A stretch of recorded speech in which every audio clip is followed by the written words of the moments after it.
Florence de Soultray présente le 12h45 et le 19h45 de M6 en alternance avec Dominique Tenza.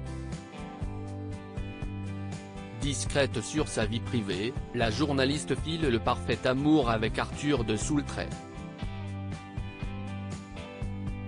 Focus sur cet entrepreneur à succès. Florence de Soultray fait partie des journalistes de M6 à suivre. Joker au 12h45 et au 19h45 lors des congés de Dominique Tenza, la jeune femme de 33 ans travaille également comme reporter à la rédaction des journaux d'information de la chaîne. Un travail prenant qui peut avoir des répercussions sur son entourage et notamment, sur son époux Arthur de Soultray. Cela empiète parfois sur ma vie personnelle. Mais mon mari comprend parce que c'est un entrepreneur passionné, confiait-elle lors d'un entretien accordé à Télé Loisirs. Le 29 juillet 2021, celle qui a déjà remplacé Ophélie Meunier à la tête de Zone Interdite et qui reste plutôt discrète sur sa vie privée a dit oui à l'aristocrate Arthur de Soultray, lors d'une faste cérémonie en Gascogne. Arthur de Soultray, un entrepreneur à succès. Arthur de Soultray créé son entreprise de prêt-à-porter en 2005 alors qu'il est encore en école de commerce.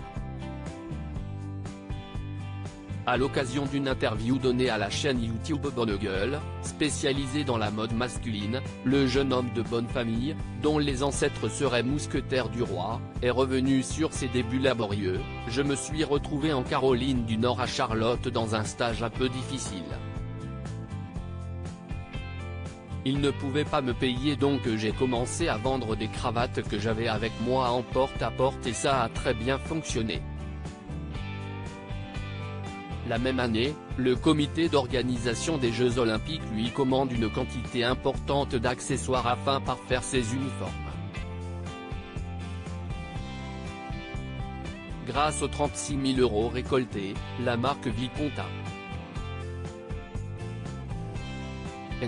Le mari de Florence de Soultray, ex-traînard, est un homme de défi. Il a été par la suite mis en lumière dans les médias pour sa proximité avec la cadette de la duchesse de Cambridge, Pippa Middleton. Le mari de Florence de Soultray s'est concentré sur la croissance de sa marque en France et à l'international.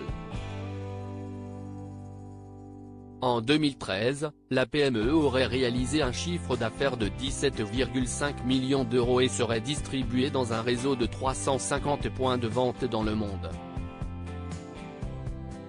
Comme il le raconte au site Les Éco-Entrepreneurs, il cède finalement sa société à un fonds d'investissement dans de mauvaises conditions. Mais, businessman dans l'âme, Arthur de Soultray ne se laisse pas abattre par cet échec. En 2018, il lance une nouvelle start-up, Thunderstone. La marketplace, qui propose une solution digitale aux acteurs de la vente physique, a finalisé une levée de fonds d'1 million d'euros 2 ans plus tard. À l'image de son épouse, Arthur de Soultray aime les défis. Views his post on Instagram à post shared by Florence de Soultray @FloDeSoultray.